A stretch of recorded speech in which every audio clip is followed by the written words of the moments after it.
ela vai, eu não vou atrapalhar o chamado dela, ou eu também não vou estar ela atrapalhando o meu e eu atrapalhando dela, porque eu vejo que Deus une propósitos juntos. Ele coloca o casal para crescer junto. Pode até não ser, por exemplo, pode até o rapaz não ser, ela ser um exemplo, música, né? Uma musicista. Música não, música é música não, musicista, pelo amor de Deus. Ela ser uma musicista, o rapaz não precisa necessariamente tocar, mas é que ele tem o dom de trazer a palavra. Ele canta, ela canta e ele entrega. Pronto. Um segue junto com o ministério junto, um não é peso, no outro não tem que ficar aquela. Pois é, hoje eu vou pregar em tal lugar, mas eu tenho que. Né? Não fica aquela. Deus une esses propósitos. Eu vejo que quem está começando a namorar também, acho que isso também. Claro, não vai chegar e perguntar, quem que tu quer ser, então, ministério? Não vai chegar logo assim, se eu conhecer também. Mas eu vejo que é uma coisa que também, nessa conversa, quando for ter, a pessoa também tem que ter isso em mente, porque senão vai chegar uma hora, cara, que vai pesar assim, ou o ministério ou a minha esposa. E aí? Então vale a pena comentar isso. Porque quando se olha quando uma menina olha o rapaz, ela o avalia pelo que ele está fazendo. Então, por exemplo, a menina gostou de um rapaz que ele é um músico na igreja, um musicista na igreja. Se o rapaz é um instrumentista, o que ela pensa em ajudá-lo em relação ao instrumento? Por exemplo, vou citar um exemplo de um amigo meu. Ele é um instrumentista e ele gostou de uma menina e eles começaram a namorar e a coisa foi adiante.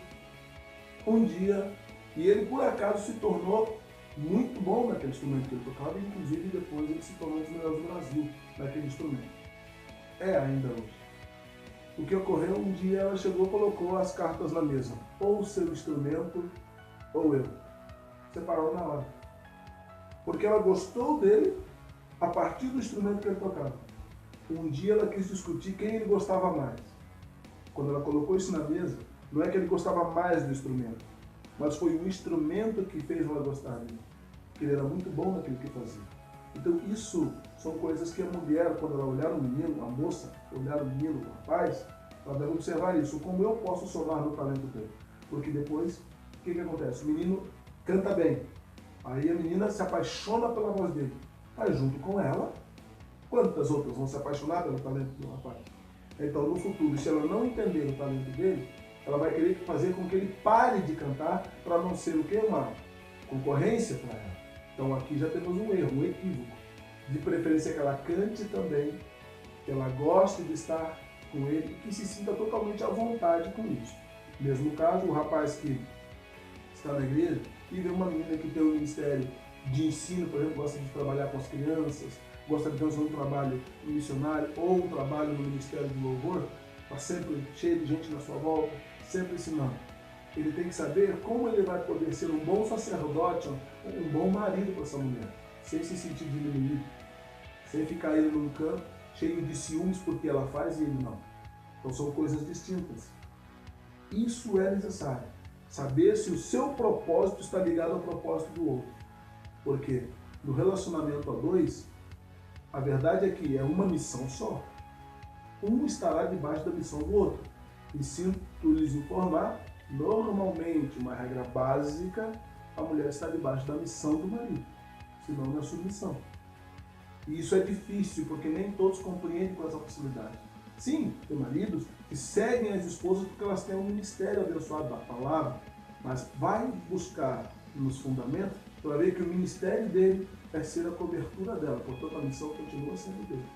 Por quê? Porque ele vai ser aquele que vai dar o suporte para ela emocional e familiar, para ela poder exercer o seu chamado. Então, se faz necessário que o moço olhou para a moça e descobre que ela tem o mesmo propósito que eu, ela vai me acompanhar no ministério, e essa pergunta a moça também deve pensar. Ele, como marido, vai me dar o suporte emocional que eu preciso? Ele vai ser aquela pessoa que eu preciso? E essa primeira conversa, nos primeiros 3 a 6 meses de namoro, se identifica. É claro que tem aqueles casais mais maduros que conseguem conversar antes de namorar, e se formos radicais, eu diria que a coisa deve ser feita totalmente em oração e totalmente supervisionada, né? Eu já fiz isso com alguns jovens e foi muito sucesso, teve muito sucesso. Então nessa conversa, eles oram, buscam a Deus e conversam muito. E aí eles tiram todas as dúvidas. Eles afinam o que são as suas prioridades, os seus talentos, suas virtudes.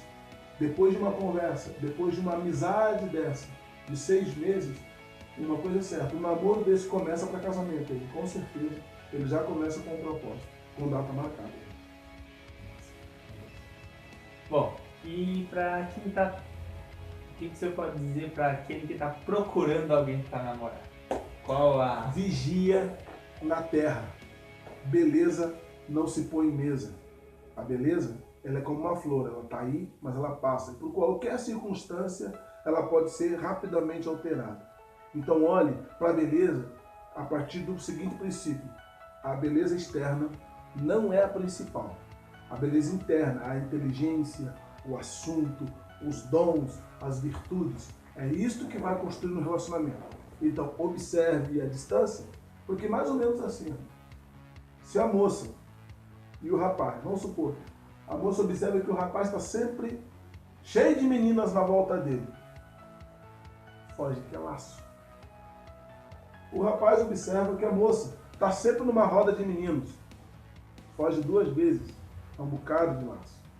Então, dentro desse princípio, olhe para a pessoa que você está gostando com atenção. As atitudes, observe ela com os pais, com a sua família.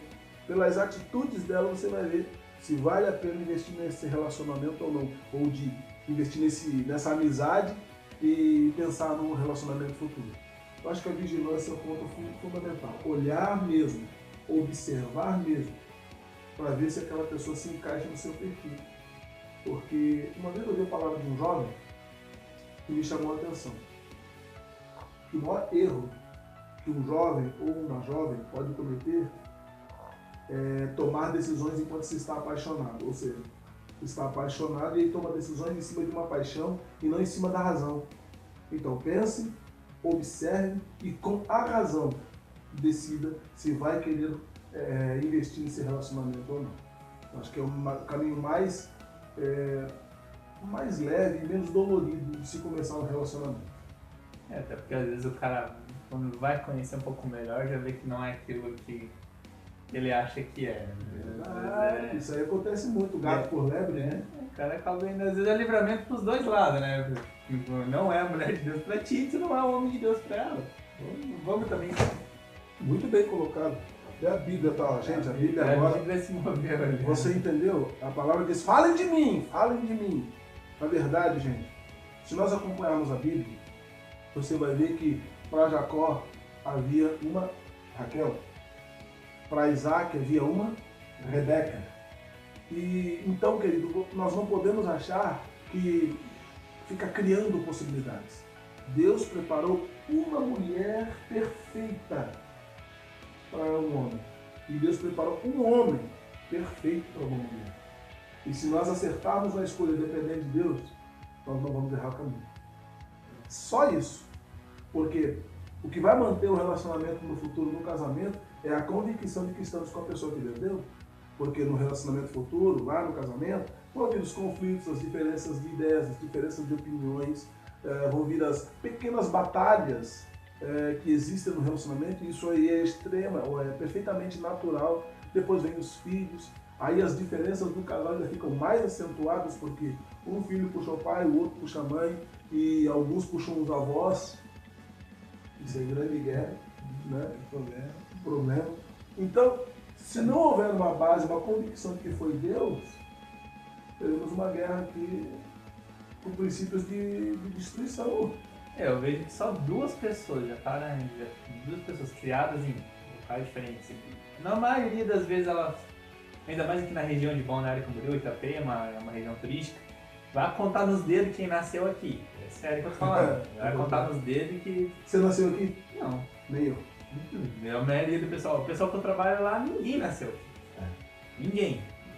Ninguém nasceu, simplesmente ninguém nasceu. Nas outras empresas que eu trabalhei também dava pra contar nos dedos. Era gaúcho, era paranaense, era enfim, de tudo que é lugar paulista, de qualquer lugar do Brasil, menos daqui, ou do oeste de Santa Catarina. É uma cidade invadida. Não, aqui, principalmente, às vezes nem na mesma cidade nasceu, mas tá morando ali, mas não nasceu ali.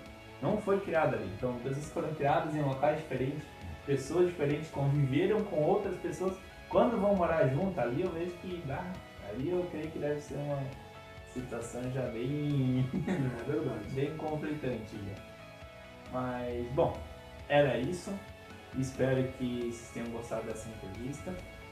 Espero que a gente tenha conseguido passar alguma coisa para os jovens, né? Meu posso dizer, vamos vigiar na questão de quem está procurando namorado, né? Se for o caso, ora antes, né? Sempre a melhor maneira de orar, a melhor maneira para resolver as coisas é orar antes. Uma coisa que eu também gosto de deixar frisado também, conversa com o líder de vocês, ele sempre vai dar um apoio, um suporte para vocês.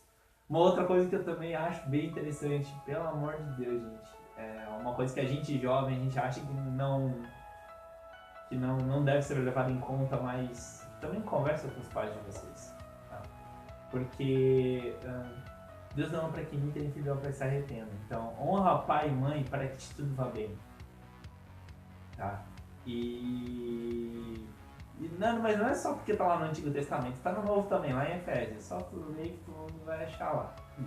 Então, conversa com seus pais. Eu já até por experiência, não minha própria, mas vamos assim dizer, eu já vi alguns relacionamentos que, por causa de irem contra os pais, por querer bater no peito e dizer, não, a vida é minha, eu vou fazer, acabaram depois, mais pra frente, dando problemas e acabaram se machucando. E não foram poucos que eu vi isso, foram alguns que eu acabei vendo. Então, é uma conversa, claro. Mas meu pai é careta. Não conversa, filho, é só conversar, ter a bênção dos pais. Muitas vezes não precisa engolir nesse primeiro momento, é um conhecer que vai dizer tudo isso também, é um conhecer, né? Tu bota ela conversar com a tua mãe lá, só deixa as filhas faca pontuda aí perto, faz assim, deixa certo, né? Ou a mesma coisa, olha só churrasco, deixa os espetos não pontudos perto, umas coisas assim, né? Deixa alguém só bota a grelha, né? Só bota a grelha, não mata espeto, faz alguma coisa assim. Quando for jogar futebol, deixa um no gol, o outro no outro gol, pra ficar distante quando é dividida, né? Coisa assim, você já sabe, mas bota, tenta fazer uma aqui, você vai ver que no fundo todo mundo é legal, todo mundo tem uma coisa boa, então no fundo se for de Deus vai dar certo. Traduzindo no português, claro, se for de Deus vai dar certo. Verdade, é bem assim. Honra teu pai e tua mãe, essa palavra é fundamental. Que qualquer relacionamento que começa sem a bênção dos pais, ele tem grande chance de não dar certo. Honra pai e mãe para que tudo vá bem. Então eu parto de um princípio, se pra mim honrar tudo vai dar bem, se eu desonrar quer dizer ao contrário. Ou seja, tudo vai dar mal. A chance de dar certo diminui muito. Vamos dizer assim, se já honrando já tem os seus percalços. Já tem seus problemas, imagina não honrando. Então vamos, né, procurar muitas vezes, mas o meu pai nem cristão meu pai quer que eu saia, vá pra balada e, né. Mas igual, tenta apresentar e preparar. Esse não é o perfil que eu tenho com relação a isso. Então, o que eu quero dizer pra você, querido, que o relacionamento, ele sempre vai ser bom a partir de você seguir princípios, né? Como honrar os pais, ouvir e obedecer os líderes, seguir pessoas mais experientes, porque todas as pessoas que lhe amam querem lhe ajudar. E às vezes um conselho dado num tom de repreensão é um conselho sábio, mas não ouve porque foi dado como uma repreensão. Às vezes o pai diz pro filho ou pra filha, o filho diz, aquela menina não é legal para você. Daí o rapaz fica aborrecido e não ouve o pai. Ou a mãe diz para a filha, não gostei daquele rapaz, ele não é bom para você. E aí a filha fica toda aborrecida. E aí às vezes insiste, lá na frente a vida ensina, o rapaz não era bom mesmo, a menina não era legal mesmo. Bastava ter ouvido lá atrás o conselho do pai ou da mãe e a coisa teria sido toda diferente. Então pense nisso. É melhor a gente seguir um conselho do que forçar a barra e depois ter que reconhecer e voltar atrás, né? É mais difícil. Então é isso, tá bom? Que Deus abençoe a sua vida, que você possa pensar bem antes de tomar qualquer decisão. Observe a moça, observe o rapaz. Deus vai cuidar do resto. Deus abençoe e tenha uma semana abençoada. Valeu!